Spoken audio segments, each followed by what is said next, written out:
What is it like to be on both sides of the IEP table? Today, we had an amazing conversation with Ryan Hogan. He is a school psychologist based in Fort Worth, Texas, and he is also the proud parent of a 14-year-old son with profound autism. And this experience has significantly shaped his perspective as both a professional and a father.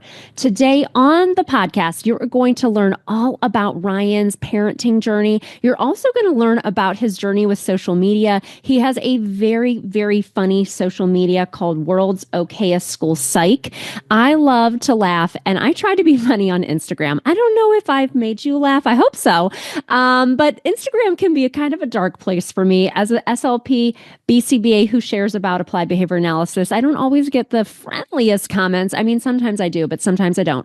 And Ryan said he does not let that bother him. Sometimes he has had a really positive experience on Instagram and he's going to share all about that. So if you want to learn more about his parenting journey and his journey with social media, this is just a really wonderful conversation. And I cannot wait for you to listen to it. I'm Rose Griffin, a speech therapist, board-certified behavior analyst, and founder of ABA Speech. It wasn't all that long ago that I felt overwhelmed by providing therapy for my autistic students and any students who were not yet speaking. Fast forward through many doubts, tears, research, and courses, and you will see the framework that I use today and share with over 60,000 readers weekly. One that will help you support your students and feel more confident in the process. I created the ABA Speech podcast to give you simple, step-by-step strategies to help you reach all of your students wherever they are on their communication journeys. If you're a speech therapist, BCBA, RBT student, or parent who's looking to help all students develop a way to communicate with the world, you are in the right place, friend. Let's get started. Welcome to the show. We have Ryan Hogan with us today. Thanks so much, Ryan, for coming on to the show. Yes, thank you for having me. And I talk about social media a lot here because, it's a big part of my life. Even though I put myself on a social media behavior plan, it's not going well. So I do spend a lot of time on Instagram, and I feel like you're new on the Instagram scene. But every time you post something, it just makes me laugh because I'm either thinking it or, I want to say it out loud. So thank you for being candid on social media. Yeah, maybe I'm a little bit too brave. I'm still a practicing school psychologist, so Yes. but I've only been called into my boss's office once, so I think I'm doing okay.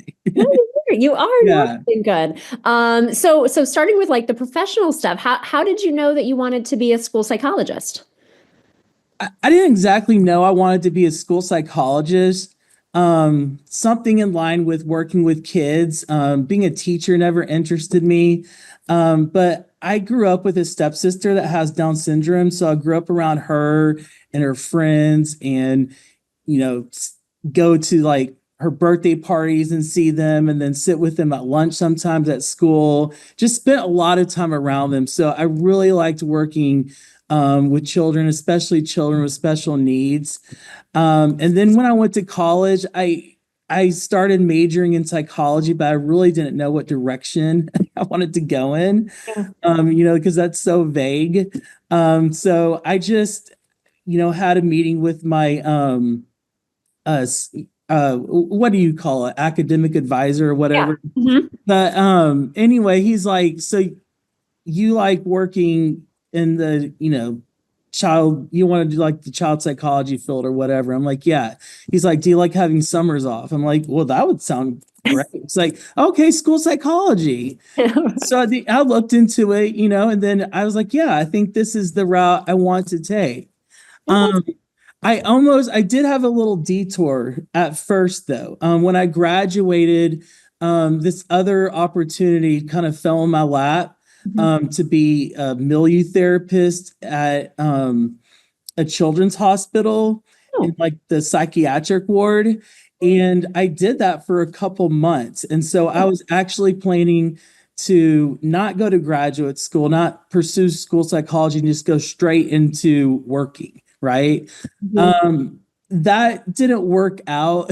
I wasn't really ready to be a professional yet. And I did some things like I slept through a couple, partway through a couple of trainings. I was just kind of a hot mess at that time. Yeah. Long story short, I got fired, and then, but there was still enough time, like grad school had not started yet. They Oh, still had a spot for me. And so wow. that's what I did. So I'm really happy for the timing and all that worked out. Oh, that's so nice that that worked out because I actually just hopped on a call with my former alma mater, the University of Akron, to talk to them about. I get a lot of people who are Yeah. BCBAs that reach out and say, "Hey, I want to become a speech therapist now." And I'm like, "Oh dear, I don't know." Like I always talk about Akron U because they have a virtual program. So I was talking Yeah. to them, but their application window is tight and it's like, it's coming up. So I'm like, I know. I I, need I all can't the believe information. I can't believe they're that flexible with me and that spot Right. is still open. Wow. I'm lucky. Yeah. That is good timeline because yeah, it's like if you don't get in, I just remember as an undergrad Right. trying to get into speech therapy graduate school was like so hard. I graduated summa cum laude. They make you feel like if you don't have 4.0, you're never going to get into graduate school. And so I just was like crazy there. It's just like really, really competitive and I ugh. was just kind of young and dumb and just going with the flow. And Right. I mean, I probably wasn't worried about it all as much as I should have been. Yeah. I just, I don't know, in my early 20s, I just did not feel like an adult or a professional. Right. And I still don't sometimes, but Right. I'm just glad it worked out. In hindsight, I look back and I'm like, wow, I can't believe that worked out. At the time, I don't think I thought about how, amazing it was that it worked out, but now I realize it was. Right, right. Well, you think about that lapse. Yeah, it's Yeah. stressful. All that stuff is stressful. It's nice just to be certified. So, okay, love that. School psychologist. And so you came across I want to read your Instagram handle right. It's world's okayest school psych. Is that correct? Yes, rolled okay is school psych. Yeah. Yes, and I feel like you just share the funniest stuff because I'm a speech therapist in BCBA, but I do work 2 days a week clinically in my kids' own public school, which has been a nice kind of mom experience for me, giving back to the community a bit. And the world's shortest commute, I'll tell you what, 5 minutes, 7 if it's trafficy because we live in a small town. But social media is just I've been doing it for the past 8 years. I think I've been on Instagram for 7 of those because the Okay. first year I was just going all in on Facebook, and then I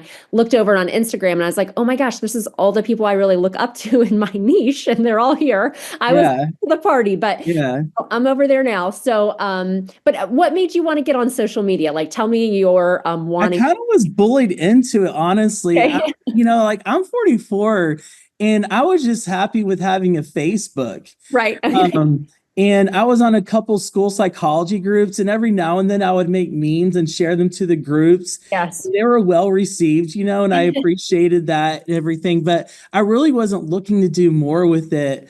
But I had this coworker and she was on TikTok and Instagram and all that stuff. And, she kept calling me like an old person, dork, or, whatever name it, endearingly, but not. But so finally I got on TikTok and I started doing some content on TikTok, but it was like more like geared toward the autism and my son and all that. And it was very small. I had like just under 1,000 followers, and I was just having fun with it. And then I had made a personal Instagram, and just one day out of the blue, I just decided to make I was like, if I'm making these memes and posting them on the school psych Facebook groups, I might Right. as well get credit for it. So I'm going to start my own like Instagram page. Yeah. And I just did that on a whim. Like I remember it was a Saturday before Thanksgiving, Uh-huh. and it was so random. And I just got on there. That was like November 2022. And Oh, it's okay. just kind of taken off from there. Yeah. And Yeah. I really appreciate like the feedback and the people who follow me and the positive, kind words and stuff like that. So, it really gives me like the motivation to keep it going. Right. Yeah. You get So, the followers. Yeah. And you have a good following. And I do think the stuff that you share is really relatable. So I guess that leads to my next question, because it seems for you, I guess social media is kind of, for me, sometimes is super negative because I'm yeah. a speech therapist and BCBA. Speech therapists and BCBAs traditionally have a hard time working together. And Yes. I've, Well, it's hard. anyone in BCBAs have a hard time working together. And I say that lovingly, but BCBAs are so unique and they're so kind of just rigid and never, they're different, Yes. so they're different breeds. So like, yes, so I have some clashes with BCBAs, but it's all fun and stuff like that. We keep it friendly, but yes. Right. Yes. Yes. And and I have always worked in a public school, and Uh, also worked in non-public programs for autistic learners. But in public schools, I've been traumatized by working with lawyers and advocates. And oh I yes, put yeah, something on there 2 weeks ago, definitely. and it made everybody so mad. And my one friend at my former district, I was just like, "Hey, oh my gosh, we almost made it to June, whatever." And she was like, "Oh, I saw your video got so much traction." And I didn't even look at Facebook, because honestly, Yeah. I don't even look. Sometimes it'll post to Instagram and also post to my Facebook. I Oh, haven't right, even right. looked at Facebook, and it's got like 1,000 comments. And I was like, No. "Oh dear, I'm not even." Yeah, Facebook is a whole nother animal. Like I keep my stuff off Facebook Yes. because when people love to argue more on Facebook. They get Oh, more heated on Facebook. yeah. Instagram's a little bit more chill. Oh, that's good. I wouldn't quite call it chill, but it's more chill than Facebook. So Facebook, like, and yeah, for some reason, people just go off on there. So yeah, my Facebook is personal. That's it. Yeah. Yeah.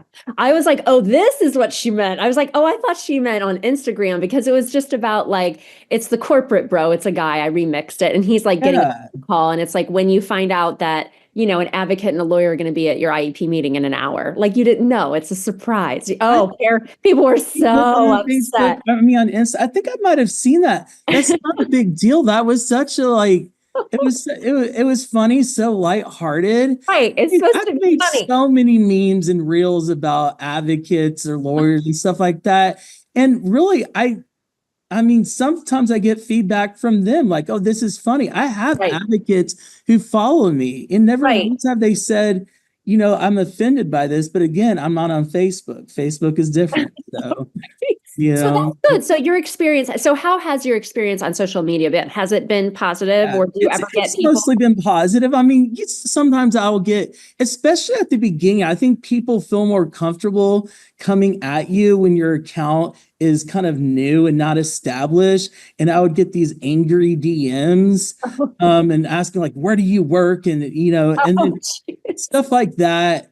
And then sometimes people are try to argue in the comments or say something Yes. negative, but really what I learned is just to protect my peace. Like if I have to, I'll just block the person and Yes. it's done, not a big deal. Yes. And then like I control my own space, Right. like it's not like it's different than a Facebook group. Like if someone posts a comment that can be provoking or something like that, or it's just too negative, I'll just delete it. Like, Right. I'm sorry you just wrote 3 paragraphs, but gone, like, Right. that's not the vibe here. And Yeah. some people Right. don't understand the humor. Like, this Right. is social media. I want to be like, what? I could respond like, "Is this your first day on Instagram?" Or like, "Welcome to the internet." Like, you don't get it, like, so the Right. humor can be so complex, and I think some people like just don't get the humor. So, but Right.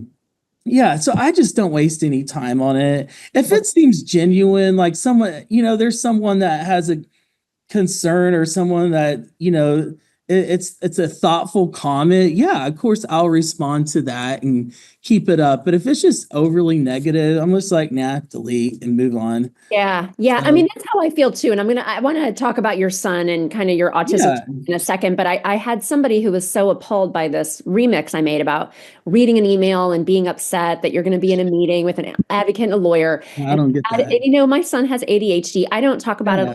online and things like that. But I had this parent that was so offended by that particular Instagram reel. And then she was on my email list. She emailed me and was Oh like no. so offended, and she unsubscribed from my email Of newsletter. course, But I right. wanted to say, like, I have been on both sides of the IEP or 504. Yeah, So I yeah, get it. I brought outside consult to the district that I work in with my yeah. son, Thanks. Same. Yeah, just to be like, Yeah.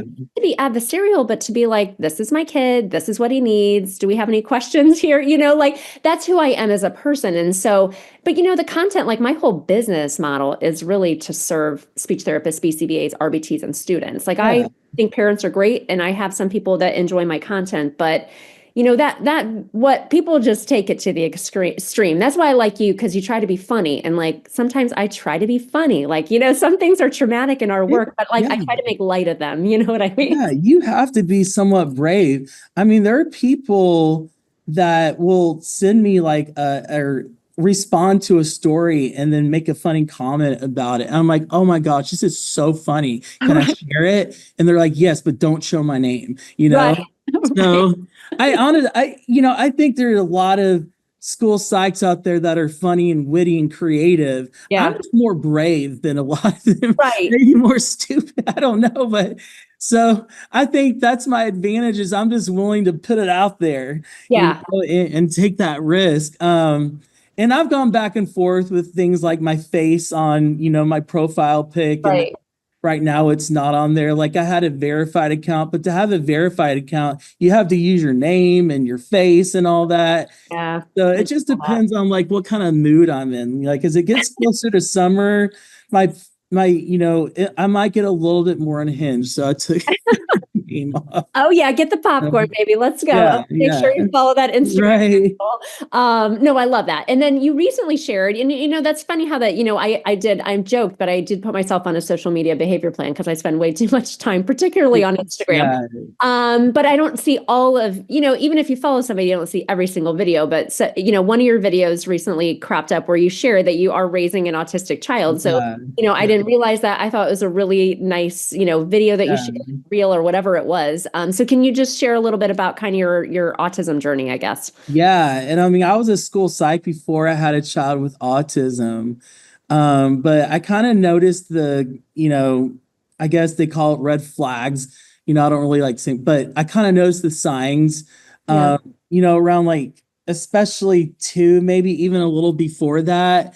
But I really just was like thinking, oh, there's a window for development. He's just on the later end of that window, or that time. So, and then actually my stepmom, she and my dad approached me basically, and Oh, my stepmom has a background, like she used to be an early childhood special education teacher. She okay. was even Texas State Teacher of the Year in like Whoa, 1993, yeah, for the whole state. that's And amazing. so they noticed things right away, pretty quickly, and had to talk with me about it.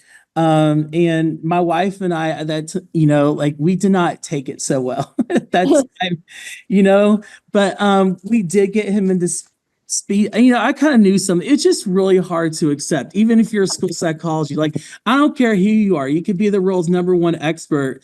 When it's your own child, it's Yeah, just all that expertise flies out the window. Like you I need know. help, you need support, you need expertise, just like you're any other parent, Right. and that's why. So, if you, I just like if there are any school psych, speech paths, BCBAs, or anyone out there listening, and you have a child with special needs, like you're a parent, like when you wear that parent hat, you still need support. You know, Yeah. you you can consult and collaborate with your child's providers like you're any other parent. Right. Like sometimes, and I'm kind of getting on a tangent or a little like rabbit trail here, a little off, but I kind of feel like sometimes I at first I would hesitate to tell providers or his therapist or anyone that I'm a school psychologist because they would just speak to me differently. Like, no, Okay. I want you to use the same detail, the same information. Right. I want you to talk to me like any other parent. But anyway, we got him in speech therapy. So early intervention, and Yeah. then I was kind of more accepting of it before my wife. I got there before my wife did, right? Yes. And but it took the speech therapist to say, I think we need to look at, like a behavioral evaluation, like more testing. Yeah. It's just funny because I'm a school psychologist. and you didn't take my word for it, but you take her, it's just, Right. but, It's so anyways, complicated. yeah, Yeah. but I mean, he is hilarious though. It's just, he's, I would say has classic autism, Yeah. profound. But he's verbal. He's not Yeah. conversational. Right. But, he's able to get his wants and needs met. I mean, he can be very bossy, very adamant, very clear. Right. So, and he's in a life skills program at school, Right. which is actually, he started in a more like autism class, like a structured learning program. Mhm. Um, and he kind of graduated out of there and went up to life skills. So that's good. So he's with, still the children, that other students have special needs, but a lot of them, it might be like an intellectual disability or something like that. And Right. so, as far as like peer models and communication, he's in a really good environment right now. Oh, that's But great. yeah, so he's very stubborn.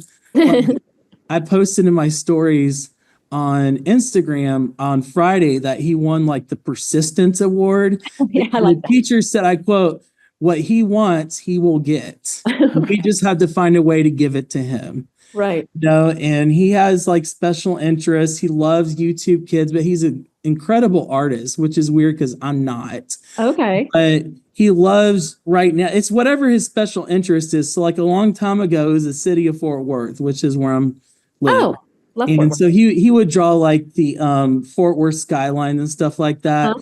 But now it's YouTube Kids. So Okay. different YouTube Kids characters and stuff like that. Yeah. But he hangs up all his drawings like on the wall of his classroom, and there's like 4 walls. It's like a Yeah. YouTube Kids mural. So it's so yeah, he's very loved, he's very spoiled, and I'm grateful for that. And there's a lot of challenges ahead. I mean, he's 14, and Okay. there's a lot of things I don't want to say I'm not looking forward to. I'm just nervous Sure. about, what that transition to adulthood is going to look like, and him being 18 and him being in the transition program at school, then him not being in school. Right. And because I like when he was first diagnosed, and we're planning the path forward, I was just a little bit more confident about it, Right. than my wife. My wife, though, on the other hand, like, she took that worry and anxiety and everything, and, became a fierce advocate for him. And, she's a better advocate for him than I am, and finding him like the best, treat therapies and stuff like that. But, I just felt like, okay, I know what 3 to 18 or 3 to even 21 is going to look like for him. And I know how to help him through that process. Right. But adulthood, not so much. So yeah, with him being 14, I, it's in the back of my mind, but getting to the front of my mind, it's, Right. I eventually have to start thinking about guardianship paperwork and that Oh, yeah. process and all Yeah. that. So, but yeah, I mean, he's so much fun though. Great. Yeah, Like, because at 14, did you have his IEP where I live in Ohio now, but I lived in Austin for 3 years. So, but is it the okay. universal law? Like at 14, we check that box. Yeah. We they have to start talking about Transition box. transition, but Yes. it's really like, I'd say it's kind of almost like transition light, because he's still Yes. in middle school. Yes. So I think in high school we'll start getting way more serious about it. Not Yes. that I mean, our transition specials likes to say transition begins at diagnosis. You always have to start planning for that. Good. Right. Right. And I'll say this little nugget out there, like you do, like for him to be successful as he can be as an adult, the more Right. independent he is, the Yes. more like these different programs, like, Mhm.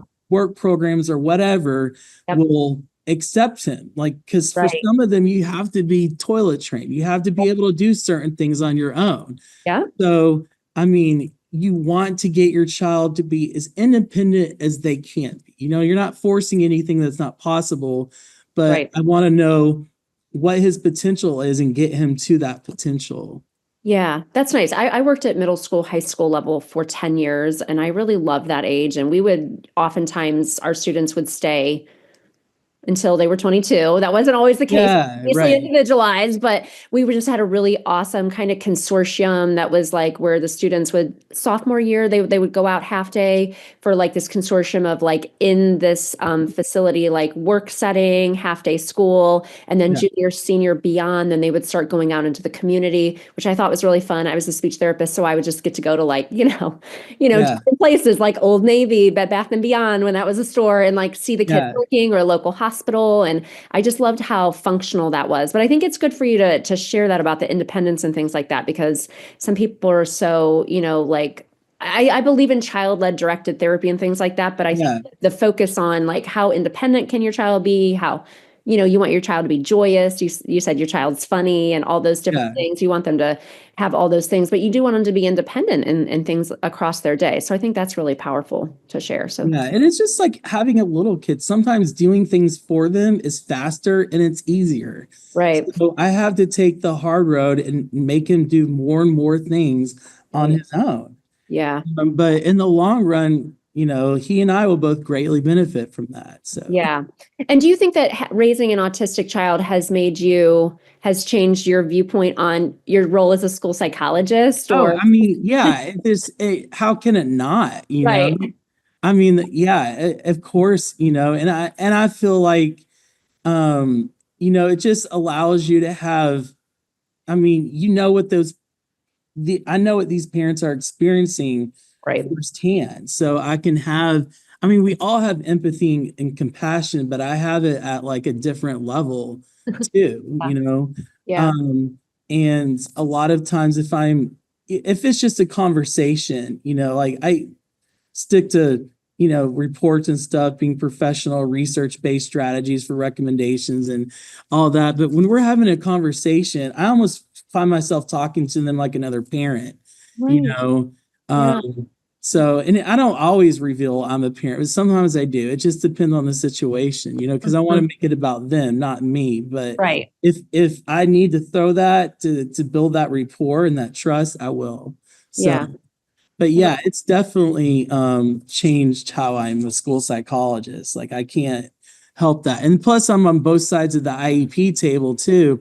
And right. so like one thing is just aside from his disability, my experience as a parent with him Hmm. is like there's times I go in the IEP room, the conference room, and everyone's already sitting there. They're all Right. set up. It can be Right. overwhelming. And if I'm Yes. overwhelmed as a Yeah. school psychologist and intimidated, I Yeah. can imagine how another parent feels, you know? And Yeah. so you want them to feel very comfortable, like right away and open and free to share and talk and just, Right. really bring them in and make them a part of that meeting. Yeah. Because I mean, you wonder why parents might want advocates because, you walk in there and everyone's sitting and they're all looking at you, Right. like 8 people, 10 people, and sometimes you want to feel like you have someone, in your corner too. Not that there's Yeah. us versus them, but I mean, that's just kind of where your mind goes sometimes. And it does feel that way. Let me ask you, because after COVID, the district, our hometown district, I would say 99% of the meetings that I'm in are Yeah.